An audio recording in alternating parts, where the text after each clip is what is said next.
Navsari Muslim education and welfare society દ્વારા આયોજિત વાર્ષિક ઇનામ વિતરણ સમારોહ દરમિયાન નવસારીની નવોદિત લેખિકા રૂબીનાબેન વોહરાના પ્રથમ પુસ્તક ઓહ અહેસાસનું ભવ્ય વિમોચન કરવામાં આવ્યું હતું।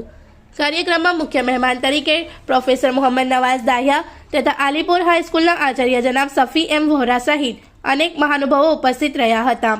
આ પ્રસંગે વિવિધ ક્ષેત્રોમાં ઉત્તમ સિદ્ધિ મેળવનાર તેજસ્વી વિદ્યાર્થીઓનું સન્માન કરવામાં આવ્યું હતું। મૂળ આનંદના વતની અને હાલ નવસારીના નિવાસી રૂબીનાબેન વોહરા ભટ્ટાઈ હાઈસ્કૂલમાં શિક્ષિકા તરીકે સેવારત છે। તેઓ લાંબા સમયથી ગુજરાતી સાહિત્ય જગત સાથે સંકળાયેલા રહી ગઝલ, કવિતા, વાર્તા અને લઘુકથા લેખનમાં પોતાની અલગ ઓળખ બનાવી રહ્યા છે।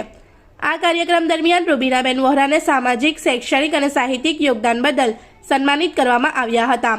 તેમના પુસ્તક ઓહ અહેસાસમાં માનવી અને સમાજ વચ્ચેના સંબંધો તથા સંવેદનશીલ લાગણીઓનું ઊંડાણપૂર્વક ચિત્રણ કરવામાં આવ્યું છે।